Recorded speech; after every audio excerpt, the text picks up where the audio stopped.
I'll get a couple of investors to invest into the mining industry in Ghana. Thank you. Okay. Next on the list is Vishal Vinod Kothari, RG Resources. Good morning. My name is Vishal. I am CEO of RG Resources Ghana Limited. We are into same sector like mining, and we trade into gold doré-bars. So we are looking at potential investors who can help us for mining, heavy equipments, and for the gold trading. Thank you. Thank you. Next on the list is Claude Nana Ajay, Nick TC Scan. My name is Claude Nana Ajay, the director of Nick TC Scan Limited Ghana, and I'm here. I'm looking for companies that can supply me scan equipment and also the 3D scan, as the government of Ghana demand for the new extension of Tema Port. Thank you.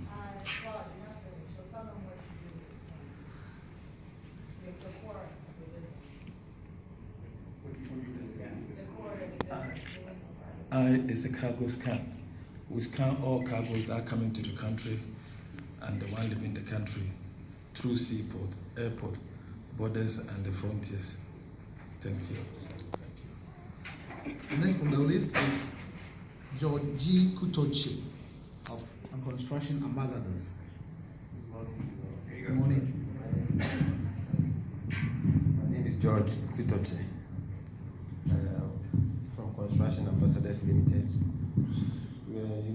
We have deficit of 1,700 housing units in Ghana now, and we're looking for partners to partner us.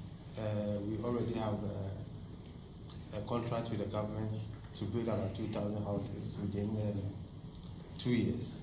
So we are looking for technology and also investments to be able to do it.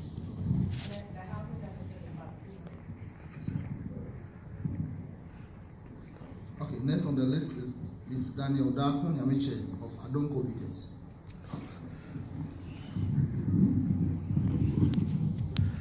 Thank you, Mr. Nkansa. My name is Daniel Darko Nyamiche from NG Group of Companies. Adonko is a subsidiary of NG Group of Companies.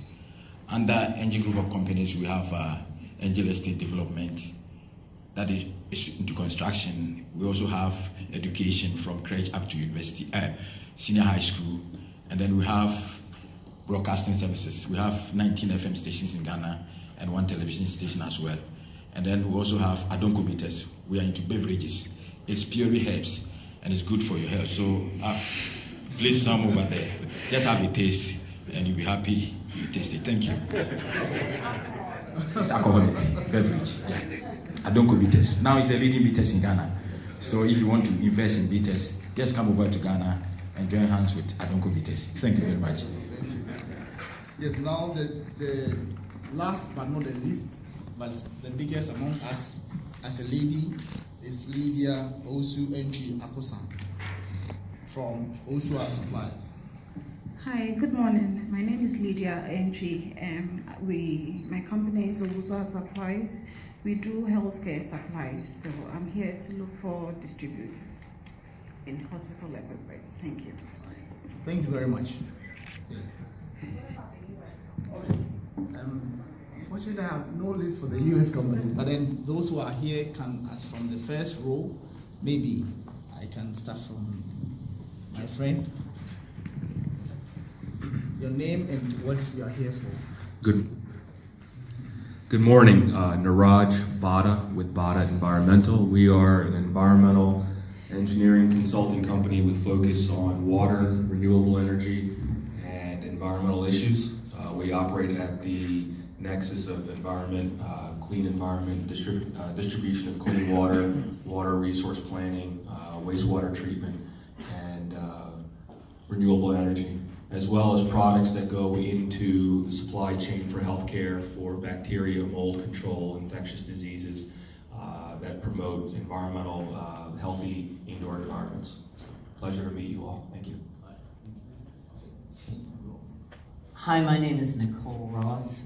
My organization is called Hands Across Philadelphia, and I work with several other NGOs, the National Federation of Black Veterans Network, And my dad is here with the Black Holocaust Museum of Philadelphia. So we're here to talk with as many people as possible. I have a lot of other international partners that are in Australia, France, and several other places. So I'm looking to connect with people to grow that network. Hi, good morning. My name is Latoya Samuels Wharton, and I'm here on behalf of the African Caribbean Business Council and the U.S. Ghana Chamber of Commerce. What we do is we help local entrepreneurs partner up with all different types of businesses throughout Ghana and the African diaspora.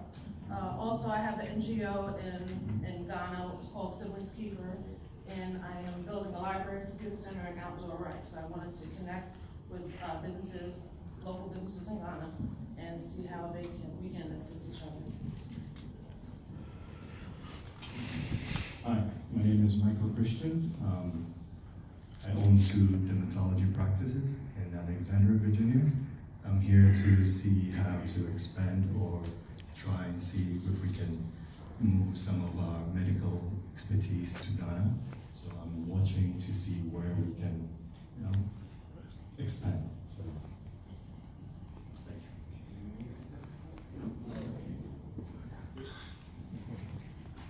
you.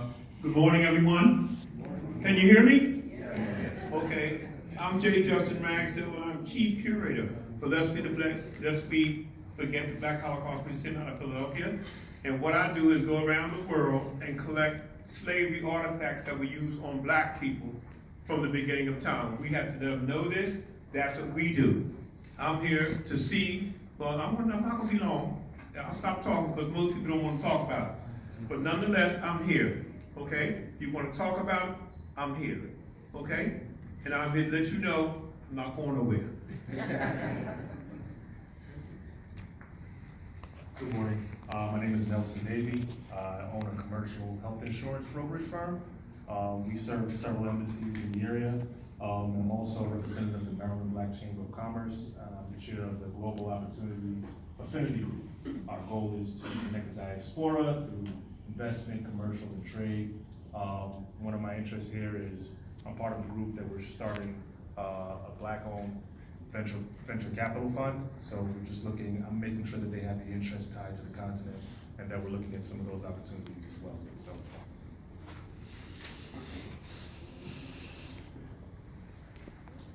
Hello everyone, my name is Josiah Christian. I'm a recent graduate from Virginia State University. Going to start my master's hopefully in the University of Ghana. I have taken a focus into CBD products. CBD products is the health and the wellness of the nutrition of the body and giving the body the healing factors of just using regular CBD plantains. Just wanted to know how I can expand. I already started with overseeing certain legal activities with Ghana, and if anybody has any more information, they can step up and we can talk about it. Thank you. Hi, my name is Gaylord Neal. I'm a member of the World Trade Center of Delaware. Several of us representing the Delaware area. I am representing 2 companies. One specifically is called Drone Workforce Solutions. We have 2 drone training schools, one in Delaware, approved by the Department of Labor and Department of Education, and one in New Jersey, approved by the Department of Education as well as the Department of Labor.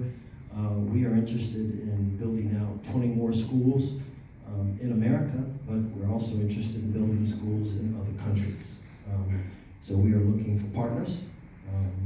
We bring to the table skills, education, money, and are very much looking forward to partnerships.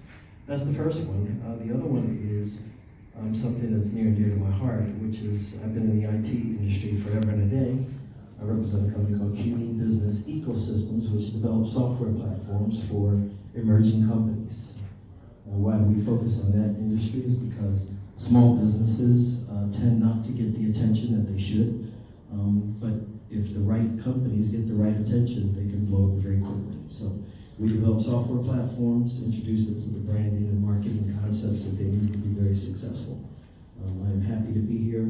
We developed a platform for small businesses. We're currently putting it in counties in the U.S., which basically develops a small business ecosystem that gives those small businesses in that county everything that they need, from resources to tools to coaching to mentoring to processes that they need to be successful in their small businesses. And we are currently looking to take that engine and put it in other countries to help small businesses evolve and accelerate their growth. Looking forward to talking with those that are interested. Fine. Thank you very much. We want to end with the first part of the introduction of the American companies here. Our video is ready and our speaker is also ready. So once we are done, we continue from where we left off. That is the last person. Thank you very much.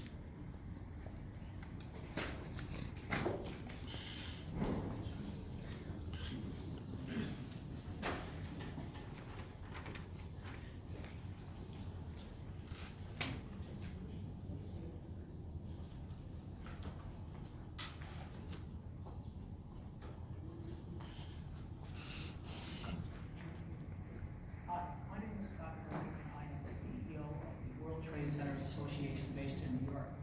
I'm very proud of the work that our association does, especially our World Trade Center Ghana based in Accra.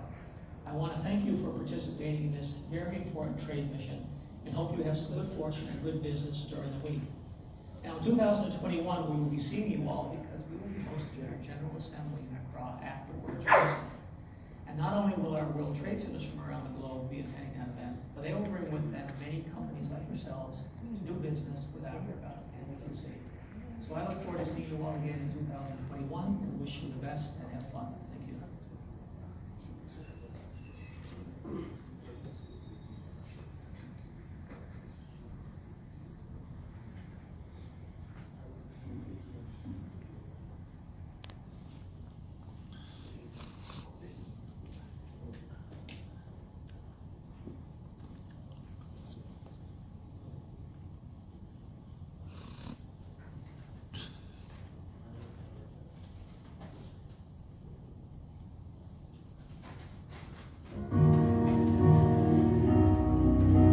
Ghana, a stable political environment within the West African sub-region.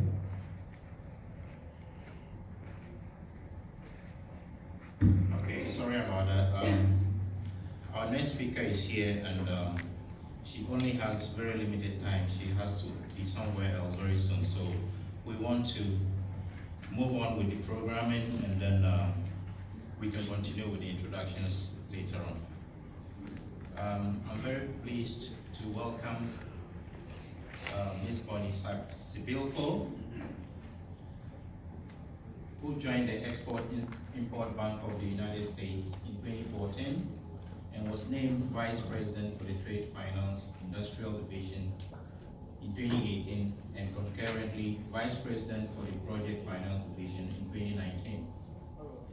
Ms. Sibilko oversees a staff of loan officers conducting the business development, underwriting, and structuring of medium and long-term transactions in sectors such as renewable energy, heavy machinery, medical equipment, and other capital goods. She also manages the bank's project finance transactions. Prior to this appointment, Ms. Sibilko served as Deputy Vice President of the Project Finance Division. She managed a team of loan officers conducting due diligence for project finance transactions and long-term corporate financings in sectors such as power, technology, and oil and gas infrastructure. She initially joined Exim Bank in the Asset Management Division, responsible for the risk management of complex and impaired transactions and the restructuring of credits. Prior to Exim, Ms. Sibilko spent several years in commercial banking and institutional equities. She began her career with the Overseas Private Investment Corporation, conducting due diligence and monitoring of small business and structured finance deals in emerging markets.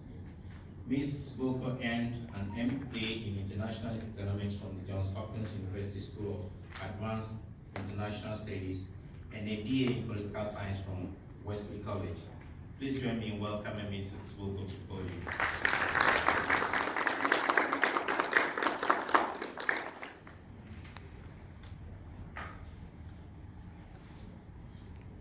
Thank you so much for that introduction, and thank you as well for making some time for me in my schedule. It's a pleasure to be here to speak to you because I have some wonderful news to share about the United States Export-Import Bank and its efforts to promote investment in Ghana.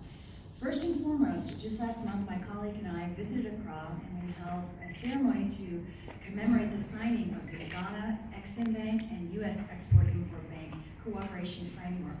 Now, what this framework entails is a commitment by the United States Export-Import Bank to work with Ghana Exim to promote the One District, One Factory program, which, as I'm sure many of you are aware, is working to build up more investment in Ghana and increase the value-added processing in a number of sectors, most heavily the agricultural sector, which is where we expect U.S. Export-Import Bank to be most heavily involved. So this framework involves a commitment to upwards of $300 million over the next several years that we will commit to promoting investment in Ghana through Ghana Exim Bank for the 1D, 1F programs. So Ghana Exim Bank is going to act as our intermediary and our direct borrower for this framework. They are vetting the projects. They will be doing the underwriting and credit analysis of the creditworthiness of these borrowers, and we will work with them to ensure that those potential investments meet all the criteria of U.S. Export-Import Bank's standard underwriting guidelines. But we see a very promising future here, and I have to share that my colleague and I were able to visit a number of different businesses that are applying for investment in the 1D, 1F program in Ghana. And we do see, as I said, in the agricultural, agribusiness sector, but also other areas such as textile manufacturing. We believe there's a lot of promising work that we can do to support U.S. exports and U.S. jobs with the equipment that we can help underwrite to invest in the growth of those businesses in Ghana. So that was just most recently we signed that agreement, and that's primarily focusing more on these small and medium-sized enterprises. Now, on the front of larger scale investment, however, we also have some wonderful news to share about the U.S. Export-Import Bank.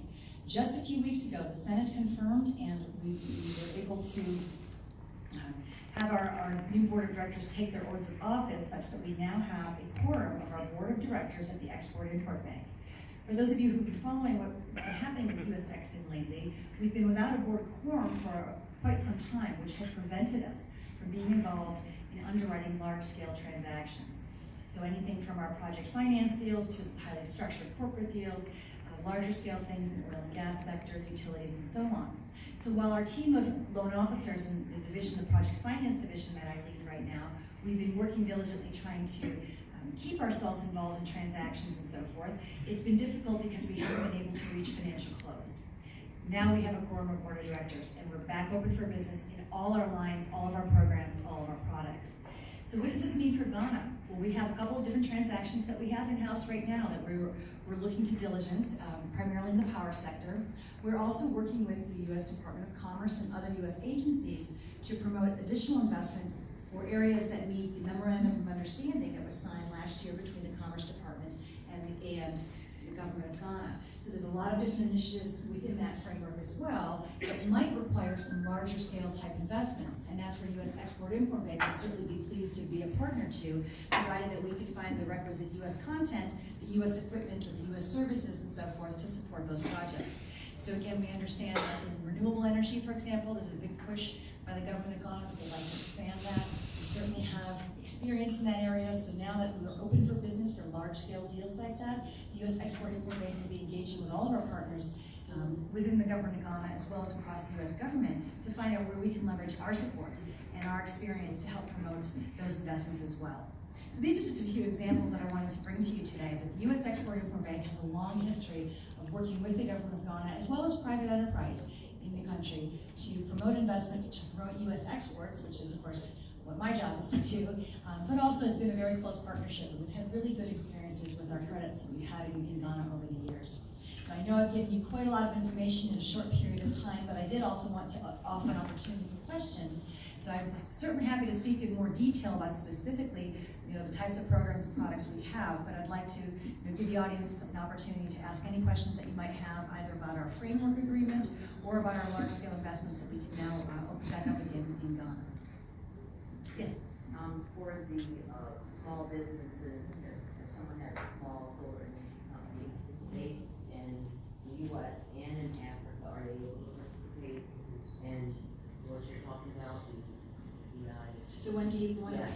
The way that will work is if they have that company in Ghana and they're buying any kind of services, products, equipment, machinery, anything along those lines that's made in the United States, and you need financing for that, trade finance, a loan of a couple of years and so forth to send that equipment there and then be paid by that company in Ghana. That's essentially what we do. We're that intermediary that provides the financing, but it must be purchasing either U.S. products or services or something along those lines. They're based in the U.S. The company is based in the U.S. as well as in Kenya and Congo and 3 other countries. Well, so it has to be based in Ghana. No. Well, for the Ghana for Excellence Framework, yes, that is the program that we're working with the government of Ghana. Now that said, we do also finance all over the world, so you're welcome to reach out to me if you'd like, and I can put you in touch with some of our folks that do other countries. But specifically for Ghana, that's just that Ghana framework. Yes. Okay, thank you. Yes, sir. Is there a link that we could go to read up on the program, the details of it? There is a link on our website. There's a press release which announced the signing of the agreement, so I would turn you to that first and foremost. As far as the details of how this framework is going to work, if you will, we're still kind of ironing a lot of that out with Ghana Exim Bank. So what I'd like to do is direct, maybe if you have questions, I could leave a stack of my cards here and just direct your questions personally to me. We're still kind of working out how we're going to move the applications through the system. It's very new that we just announced, but it's a multi-year agreement, so we expect that we're going to have a lot of business going forward. Last question. Yes. So, is there currently an IT infrastructure that you're using to roll out that solution so that all these companies can tie into it? And if so, what is that? Can you just... Well, at this point, what we envision is that primarily most of the companies are going to be working through Ghana Exim Bank first, and then they will layer in U.S. Exim Bank support. And this is primarily because we're doing this framework to support the 1D 1F program, which is a Government of Ghana initiative. That said, however, if we know of U.S. companies that are interested in getting involved, we also have direct links on our website to apply for financing, and we can help partner you with then the right customers in Ghana. So again, we're still working out how this process will go, and we do have some ideas in mind for additional links on our website. At this point, what you could do is go to exim.gov and look into tools for exporters. And there's information about our application and the procedure for medium-term financing and so forth. Specifically for the Ghana Exim Bank, though, we've not launched yet our page for that. We are developing that right now as we figure out with the Ghana Exim Bank exactly how we want to process all of our applications. Yes, sir. Quick question. I know it's heavy on the agricultural side, but Mr. Christian here did mention CBD oils. I do know quite a number of pharmaceutical companies going to Ghana to see how, because the weather, the soil is very good for the product. Is it okay in terms of granting? Yes, I mean, there are very few sectors that we are refrain from investing in, so it's not just agribusiness. I mention that because we see that that's the largest area of immediate opportunity, and that's where the Ghana Exim Bank has received the most interest from their own private sector. But certainly pharmaceuticals is an area, that medical supplies and so forth, we definitely finance those. Great, thanks. As far as licensing and vendors for solar energy into Ghana, you guys could help with that process of being able to have a company come in and provide solar energy products. Well, what we can do is provide you the information on U.S. exporters that we know in the field that we've worked with in the past, and we do know some that have had some success in Ghana. As far as the regulatory requirements on the ground to get licensed, that's not the kind of support that we provide. That's more like the TDA and so kind of things. But we can always try to at least loop you into other agencies that might be able to provide that support or technical support. So we're pretty much strictly the banking side of it. Okay, there were some questions in the back. Yes. Are there any businesses that have as a business model the educational component that would be integrated into the actual capacity building in terms of health, agribusiness, and some other sectors? But the basic model would be education for capacity building. That would be the business model. Well, I can't say that that's necessarily been the focus that I understand from what Exim Bank and my counterparts there and have shared with me. The primary focus has really been trying to leverage value-added processing of goods in Ghana, because at this time, particularly in agriculture, again, is the example, so much of the raw goods are exported, processed elsewhere, and then imported back into Ghana.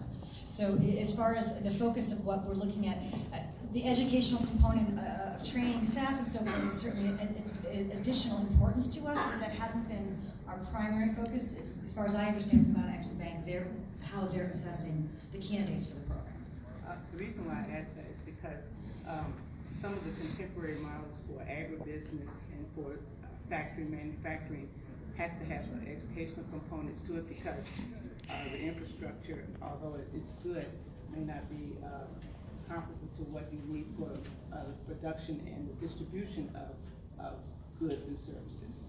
No, absolutely, particularly if you're going from something that's a very basic, simple operation and you're bringing in a lot of complicated machinery and high-tech equipment and so forth. No, there has to be an educational component that would go on with that business's plan to grow.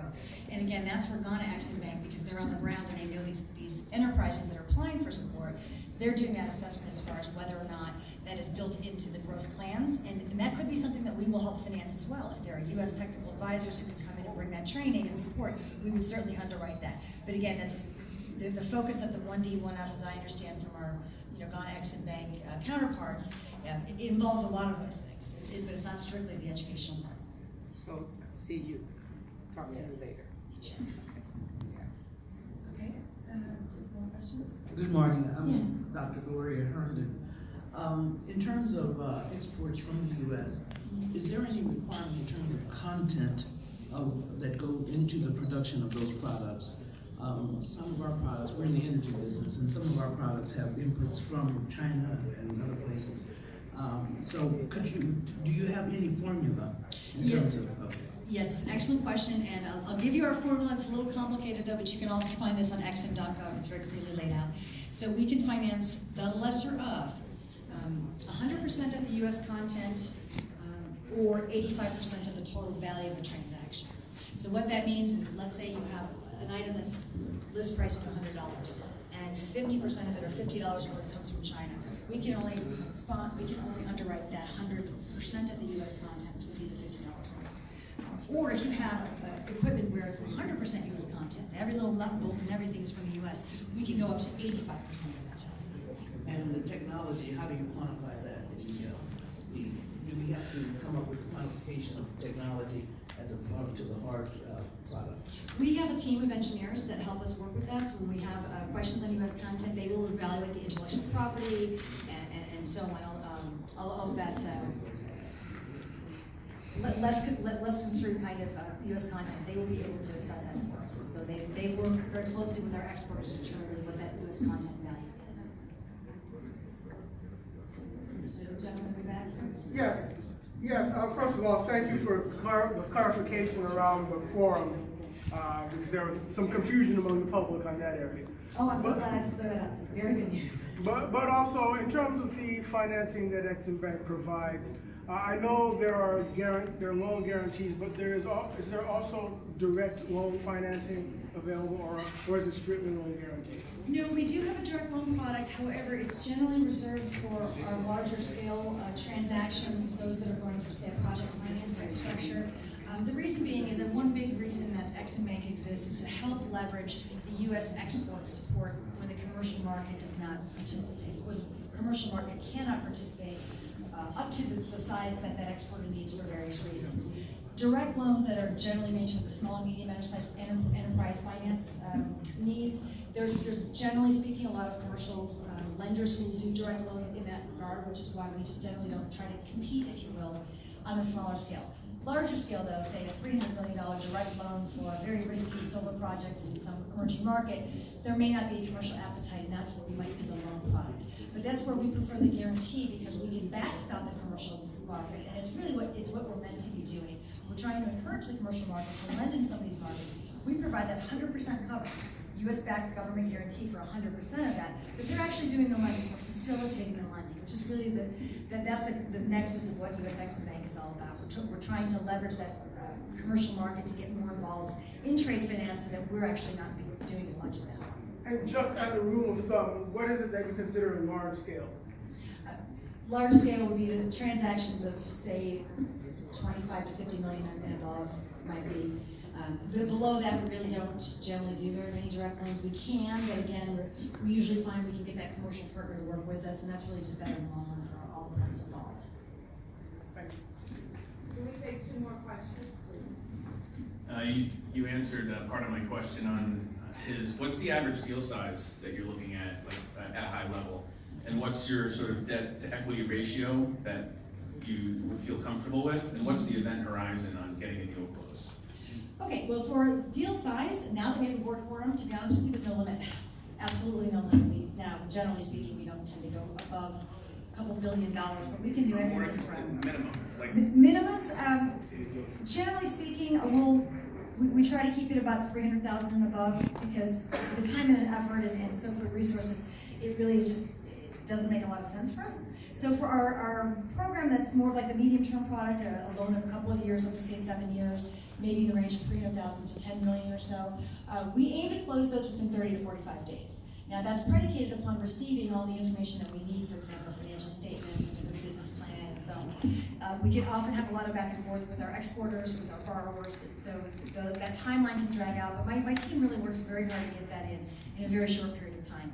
And what we normally do is within the first several days of receiving an application, we will be doing a very deep dive of what we have in front of us so that we can let all of the related parties know exactly what we're missing and what we'll need before we can continue our diligence. As far as the debt to equity ratio, we have credit standards, we have guidelines, and again, you can see those on the EXIM.gov website, but we don't have hard and fast rules because every transaction is different, every market is different, every sector is different. We may have a relationship with that borrower already. We may have a very good relationship with that exporter, for example. This could be a very important new client for them.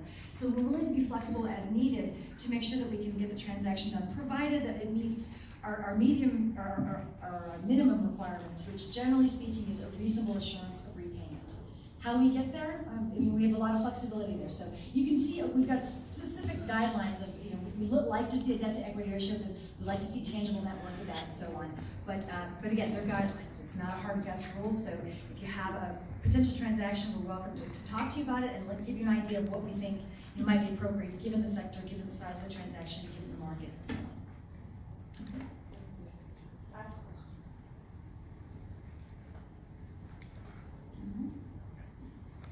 Okay, I thank you so much. And what I'm going to be doing is I'm going to leave a little stack of business cards here with our organizers of the event. So I welcome any of you to reach out if you'd like. And I thank you so much for inviting me today and for the time.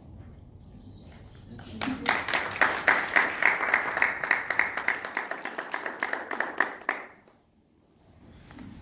Okay, I wish we had more time, but unfortunately we have to move on. We are very tight on time. We have 5 minutes, so if you want to grab some coffee, our next speaker is here, and we are ready to continue. So we have 5 minutes.